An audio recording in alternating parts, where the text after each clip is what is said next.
The Mellow Vibes Show.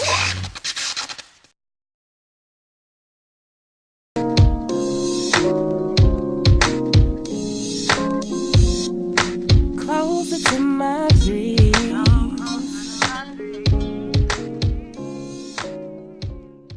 Playing all of today's hits. You're listening to Instinct Radio. Don't go nowhere. For sure. And we are back. We're back. On the Mellow Vibes Show on Show. a wonderful Friday. We are joined, of course, by two intelligent scholars from the Infinitely Deep Research Group. We got my brother Ishmael Rogers and brother Malcolm. How you guys doing today? Doing well. Y'all doing all right? Glad to have you guys on the show. Glad A couple y'all. of things we want to touch bases on with you guys too, because we always need the intelligent mind to go ahead and soar further. So first off, I just want to ask you guys, I want you guys to just talk first, and then I'm just going to chime in. But starting from this beginning of the week, we've heard terrible things that's been going on regarding the black race. Of course, our skin is envied. And, you know, I just want to hear how you guys feel before I chime in, because we're about to talk. I'll start off. Okay, let's get it. Well, I mean, in light of the events that have happened this week, last week, 15 weeks ago, 16 weeks ago, it's important that we don't just figure. No, you're fine. So yeah, it's important that we don't just sit back and do nothing, right? And so the program that we have set up is designed to do something. And what we do is we go out and we educate our young scholars. We go out and we make sure that they're equipped with the knowledge and they're equipped with the tools and the resources that they can use to be successful and to make smarter decisions and to be leaders in our communities, right? And you know, it's important to I mean, we can debate on the importance of a protest, but I feel like the real root of the problem needs to be fixed first, and that's we need to have our scholars to be more educated. We need to eliminate the. This is how I feel. If Be our honest, rappers just say it straight up. look, Like, if our there's no- rappers can't, if our rappers can't stop talking about killing niggas, Yeah. we don't need to listen to them. We don't need to pollute the minds of our kids anymore. I just posted this on Facebook, and I was telling Malcolm earlier, like, I don't know how many times I've counted on my hands how many people have come up to me and said, man, I went to college, I got my refund check, man, I got that ounce, and you know, I had to drop out. You know, this is the reason why we do that. It's the reason why our statistics mirror the rap industry. Yeah. We go out and we do the same exact things that we hear for 15 years, and it seems like almost nobody's saying, hey, we need to fix that, we need to do that. But that's what we're here for. We're here to eliminate that. Yeah, most definitely. I mean, and part of the issues, the things, of course, that we value. When we put an onus on certain luxury things or certain cars and all that kind of stuff, and it's kind of going deeper into like our culture and things that we need to, you know, fix amongst ourselves. One of the key topics that we pointed at a little early in the show was the idea of living in two different Americas. Like, there's an America that is in existence for us, and there's another America that, you know, other people act as if ours doesn't exist. And for me, like, even like I got a side on right now. Please don't shoot me. Like, and it almost, sadly, as satirical as it was initially, it almost felt necessary. As we were riding up to the station today, I don't know if y'all got a chance to see during the protests and things like that. We could touch on your feelings on protesting as well.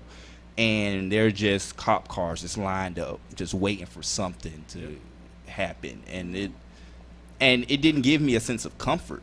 Yeah. Like, those are the type of things that in an ideal society, they should be able to give you a sense of comfort. Like, hey, the police are here. Like, things, I feel more safe now. Things are actually going to be okay because they're here. And I just felt as if, man, something may go even worse. That's exactly how I'm feeling now. Like, when I woke up this morning, it was like, I know it sounds weird, but I was just like, damn, I don't even want to go outside today. And that was dead as how I felt. And it just, I'm just feeling really uneasy out here because I really don't know what's next. Because if they're so outraged about 2 police, 4 or 5, how many was killed in Dallas, why is that the only thing you're outraged about? You know, there's some guy named Joe Walsh tweeted like, this is Obama's fault. Watch out, Obama. Watch out, Black Lives Matters. We're coming for you, punks. The fuck? I mean, and then he also said, this is the real America. So, like, what the hell? I mean, you got to be super aware of stuff that you're hearing about coming from the media. That's why I mean, right, but same breath, like it's just so threatening. Well, go ahead. I'm sorry. No. I was gonna say. I mean, it's not. I don't feel like it's unusual that you feel like that. It's not Because you can go to almost any business right now and ask them what their policy is on active shooter incidents, and I bet you they don't have one. Right? I bet you almost anybody in this room has ever been in active shooter situation training. Yeah. See what I'm saying? And those are the things that we need to focus on. Those are the things that we need to hone in on. Because if not, then we are sitting ducks. Yeah. Right? An active shooter situation take out, what everybody doing? They scrambling. You know what I mean? They scrambling, and we just need to be better prepared. We need to focus our attention on being prepared, not going out and doing dumb, senseless crimes and shit, but we need to go out with a purpose. We need to know that, okay, if we see this, we know exactly what to do. If this is happening, we know exactly what to do. If we see our fellow brother going here and he's getting mistreated, we know exactly what to do. Yeah. Right? So that's how I feel about that. Right. We don't really have a strategic turn up. plan. It's all good. All right, so one thing that's going on right now in Atlanta, I believe it may have just ended. They're kind of having rallies and things like that now, was the protest. It was 2 separate protests that kind of ended up getting combined or whatnot. Starting Centennial Park, I believe the NAACP ended up splitting off and going back to Centennial, while the Black Lives Matter movement ended up at the CNN buildings. And the idea for them is to be these peaceful protests, but I just feel like once upon a time we had these protests, and the protests led to a solution. By and large today, like, we're having these protests and we're just sitting and discussing. My thing is, I don't think marching and protesting works. Bing, bing. And that's my thing. Yeah. I mean, I don't want to be disrespectful, but that's so honest, because we're not solving shit. We're just getting hot. We're fucking walking the streets for what? To hold signs that they're neither respecting. Yeah. They're sitting in front of us with riot gear while we don't have any weapons on us marching. So how the hell is that going to help? My thing is, this is how I felt, because when I saw the post yesterday on social media, it said, all right, that's it. We're meeting at the Civil Rights Museum right there by Centennial. And I was like, okay, bet. And then they said they were meeting to march, and I said no. I thought we were meeting to implement ideas, because I have a few ideas that I want to throw out there. My thing is, we have to boycott white businesses. We can't support them no more, because money is America, and that's the only thing they fucking give a fuck about. So we cannot support them anymore. We have to start building our own shit. You see, every other community got something to sell for us. Even the Mexicans got a fucking supermarket, laundromats. If you go on Jonesboro Road right there in Forest Park, they got a whole strip. They got their own Metro PCS. Why we don't got that? Yeah. We depend on everybody else. That's the problem. Shit, I'm going to dive into more. We depend on religion. We depend on Jesus and God to save us. That shit ain't gonna work, and I hate to say it, you guys, it's not. Yeah. It's not. And it's like, it's on us now. That's what I'm saying. It's on us. We can't look to nobody else no more. We have to come together. Like, marching ain't gonna work. Yeah. I respect it, you getting out there, but it ain't gonna work. You can't march and then go back home like, I hope that worked. Yeah. It ain't. And what's your take on marching is? My take on marching, I mean, our efforts are better spent doing other things, but marching is what we have social media for. You know, just as quickly as I've heard this all today. Yeah, I mean, it's not that it's gonna get something done immediately. It's just to bring attention to the matter. Shit, it's everywhere. Yeah, I can't get on my phone without seeing something. What attention do you need for it? You know, our efforts are better spent doing things that are gonna, like I said earlier, training, doing tactical training. Yeah, we have to learn. Figuring out how to maneuver, what to do in an active shooter situation. Our resources are better spent getting vests, getting armored up. Like, you know what I'm saying? We can't be out here just sitting ducks. You got a sign that say don't shoot me, but that's not gonna stop them. That don't stop a bullet. what they have stopped bullets. You know, and I don't want to make it seem like I'm just out here. Oh, hey, I hate white people, because there are a bunch of white people that I love genuinely with my heart. Every time I see them, I give them a hug. Yeah. Right. But we can't be sitting ducks. Like we can't. And marching right now. Everybody that's marching, I hate to say it, and I hope people don't get offended, but they sitting ducks right now. Crabs in the bucket. We marched. That's in exactly why I did not go. We can look. You can look in them on them and just pick any one of them off right now, because they don't have no vests. They don't know what to do in an active shooter situation. They ain't got no straps. They ain't got no clips for they straps that they don't have. You know what I'm saying? So it's like it's a lose-lose situation. We shouldn't be out there marching. We should be getting plans. We should be figuring out what exactly we need to do for our next step. Social reconstruction. That should be the goal. Most definitely. And as far as the idea for me, the ideal of marching is simply, let's create a slow, momentous solution for an issue that has been systemic. It's something that was brought upon us abruptly and to a specific point, and we want to have this kind of slow burn type of reaction to it. And those two things don't mix at all. It don't mix. I mean, how many times have we really sat there and marched and protested? Honestly. A whole lot. Martin Luther King, yes, he did lead the peaceful protest, but I can't even say, I mean, it contributed, but I can't even say that honestly helped. I'm not willing to kill myself off for no plan backed up behind it. Yeah. That's my thing. Like he said, you can honestly just get shot, anytime. I mean, like just marching. It's hit on it think a about little it, bit though. before. All right, keep on. What if we, and I know violence isn't the key, but honestly, I think about it now. What if we just went ahead and went with Malcolm X approach instead of Martin Luther King's approach? Yeah, I mean, even That Martin Luther shit King, we could've understand worked. at the end, started to change his approach. And you hit on the head before. The ideal of protesting and marching and gathering people together was just that, to get the people together for a level of awareness. And we now have the advantage of social media. We have a much wider media range. Mm-hmm. So those efforts are already taken care of. It's almost a lazy approach for us to, I wouldn't say lazy, but a redundant approach for us to continue gathering together to do marches and things like that, because that should already be handled by this vast social media landscape that we have. Yeah, man. I mean, it's essentially already taken care of. What's the next step? After we get done marching, we going to turn up later. Yeah. We're going to see Gucci at the Tabernacle on the whatever the 22nd. Look, see, we already know what's up.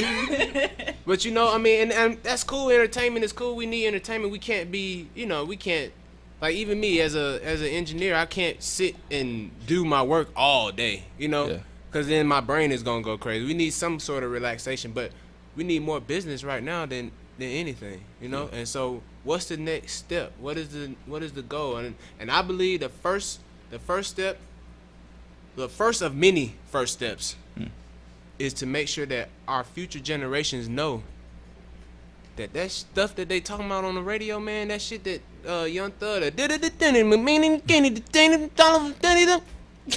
shit don't mean nothing. It don't mean nothing.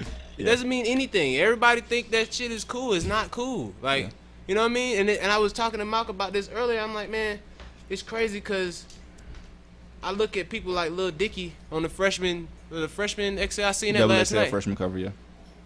Man, every one of those dudes sound like trash. I'm sorry, I hate to say. I don't know if there's any fans in here, but that dudes sound like trash. You're a Lil Dicky I fan, didn't care right? at all about the freshman. But see, Lil Dicky, he's not able to talk about killing niggas.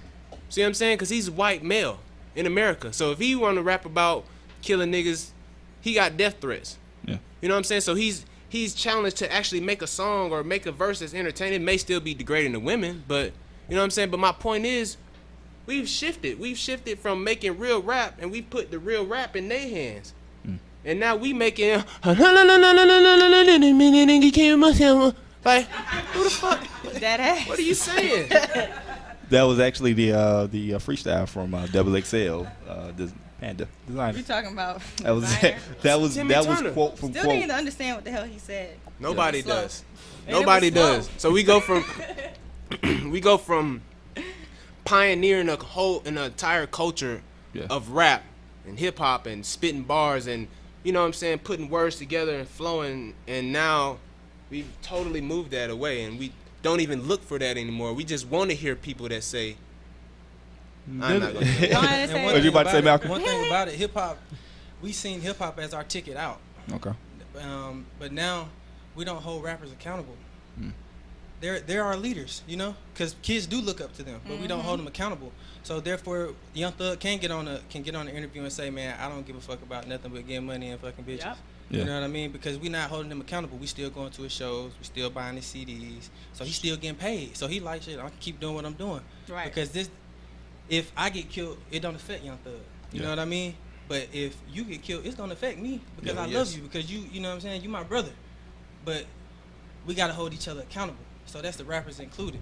Most We definitely. let hip hop shift from a saving grace for the black community to now it's something that's a detriment to the black community. And you hit on such an important point, and it's talking about a level of leadership within our community. Once upon a time, we did look at our hip hop leaders as our own type of celebrities. They weren't the quote unquote Cosby Show type of celebrities. They were the people that looked like us, had the same ideals as us, and they were the leaders of our generation. I saw a photo a little bit earlier of Snoop Dogg and The Game. They were sitting together in the police precinct in L.A.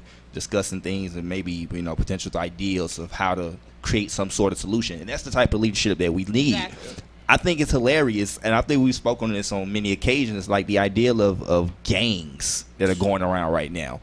And never more evident than in times like these is that these gangs are not real, they're fake or whatnot, because the idea was created. Bloods, Crips, GDs, Vice Lord, all these things were created to protect the community. Mm-hmm.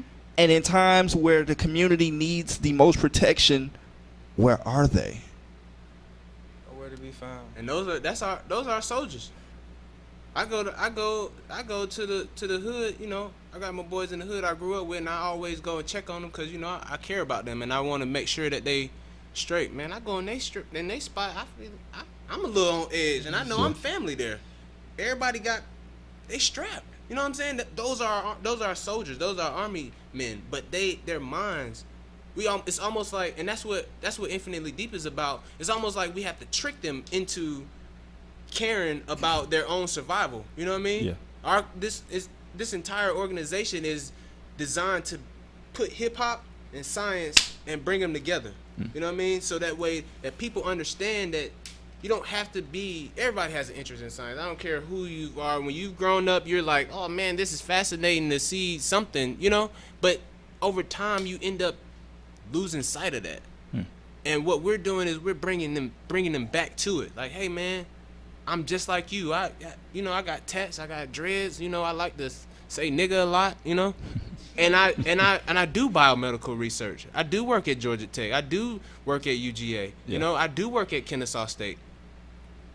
And I'm just regular. I'm regular like you. I'm regular like everybody else in here. Yeah. But and people just, I don't know, man. I just really hope that we can influence our soldiers in a way to put them on boards, patrol our streets, make sure that people are safe, make sure that when they see cops that they are extra careful. And I know that's what I do. Every time I see a cop pull somebody over, Me Looking too. out, yeah. I'm Yeah. making sure everything's straight too. Yeah. I bust a whole little swerve on the low trying to figure out, you know what I mean? Because it's serious. I don't want to be seeing on the news and it's like, yeah, cop shot somebody on Buffington Road. I was like, damn, I just was over there. Yeah. You know what I mean? And I think that's one of the scariest things. Talking about another issue that recently came up was the Piedmont Park lynching, Oh yeah, man. where I get It this was a suicide.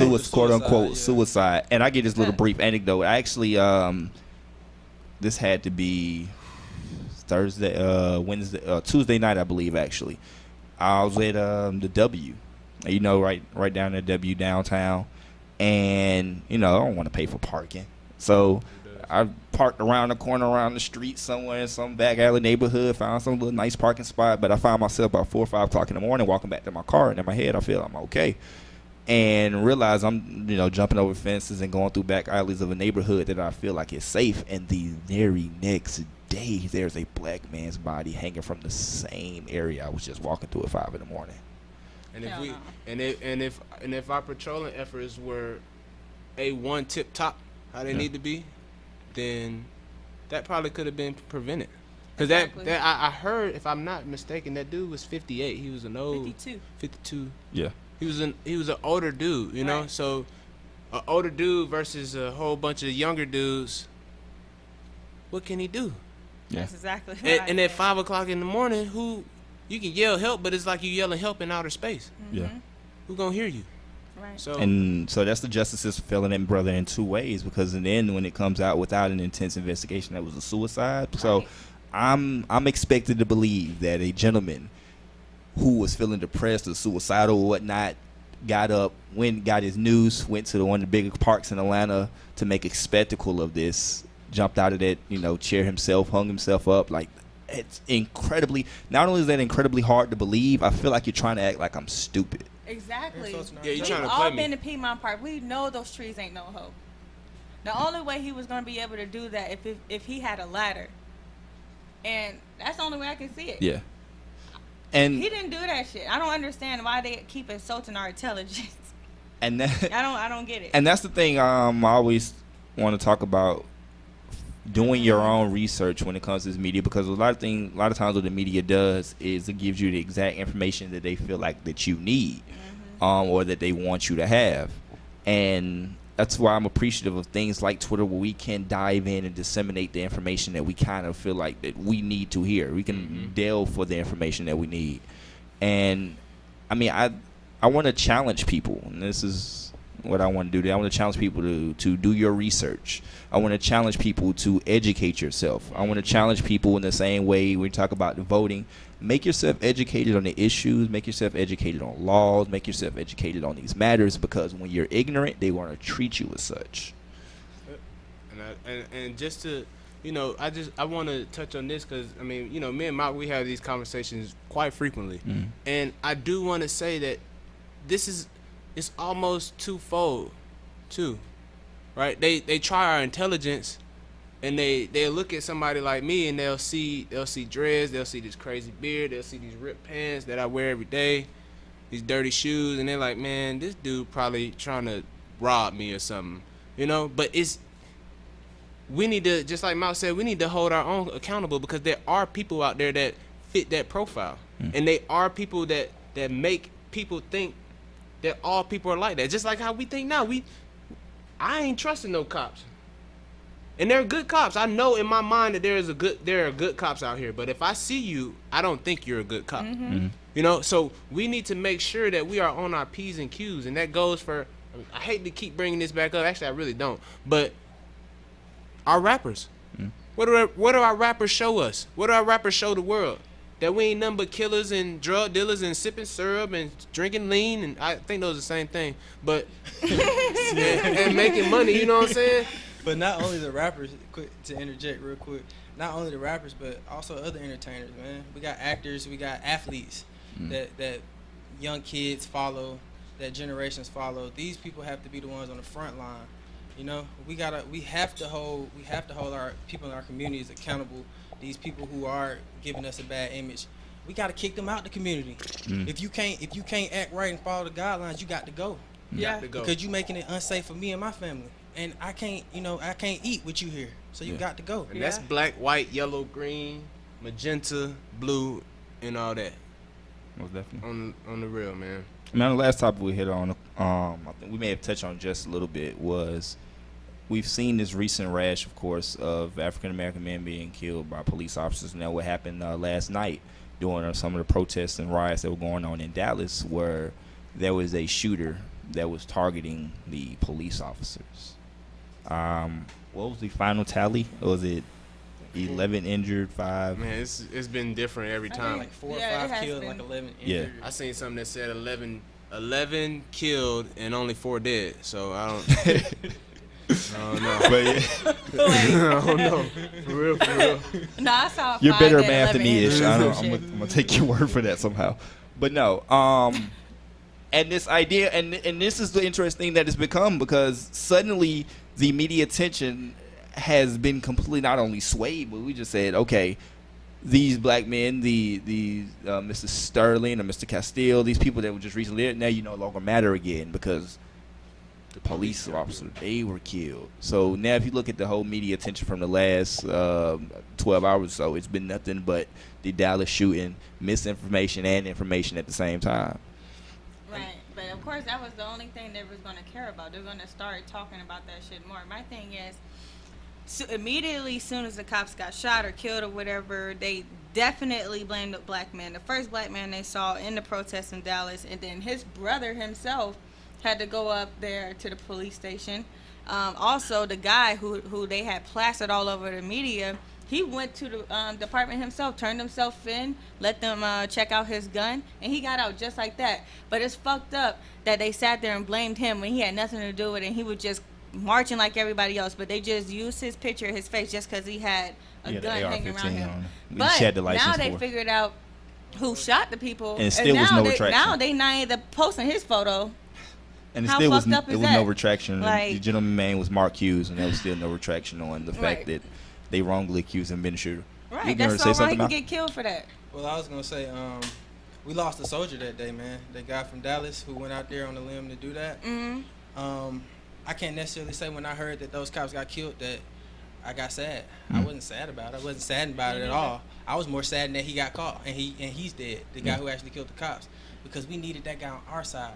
Yeah. We need him to train more of us so that we can formulate a plan and strategize and go out and make something happen as the masses. Yeah. Because one man going out there and killing 4 or 5 cops, you went out with a bang, but you useless to us now. We need you. Yeah. And I hit one point. I don't care about political correctness. I get one point about the ideal of people saying about we shouldn't be cheering on these cops getting murdered. It's just as bad as people cheering on or people that's not turning their head on the young man that has also been murdered by the cops. My ideal is this: there are hundreds, thousands, there are millions of African American police officers and African American sympathized police officers out here. As you see these terribly negative deeds happen, it should be your duty to speak up. It should be your duty to talk out about this. And if you're not, then you're just as bad as others. Yep. So this idea of this collection, what about these innocent officers?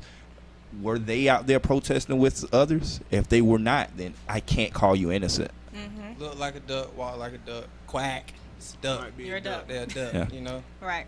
So exactly. That's 100. That's 100. Yeah. Well, we're going to wrap it up, you know what I'm saying? So I just want to hear, actually, everybody else who's in the crowd right now, I want you to clap your hands if you're against marching. Clap your hands if you're pro marching. So clap your hands if you're pro marching. She down for the marching cause. It's all love. We appreciate you too. Hey, clap your hands if you're against marching. Okay. All right. That's all I really wanted to see. But but most definitely, we thank y'all for rocking with us. We're going to hop out real quick, pay some bills, listen to a little bit of music. I want to say thank you again to Brother Malcolm. Thanks for having us, bro. All right. Thank you to Brother Ishmael. Yes, sir. Most definitely. Sir. Make sure y'all go check us out at educationelement.com. You can see everything that we have going. We're a nonprofit organization. We train scholars in the fields of biology, chemistry, cybernetics, physics. We have an exciting prosthetic arm project, and like I said, we're a nonprofit. We do this because we care. We don't do this for money. We don't do this for the fame. We're doing this because it's what needs to happen. It's time. Most definitely. Check us out on Instagram, IDRG 2016. Most definitely. Okay. And we'll be right back. Thank you guys for coming in. Really Thank you. appreciate The Mellow Vibes Show. We'll be back. You're now tuning into the very best. It's yours truly, Jazzy Fizzle. And this is In-State Radio, man. Tune in, baby.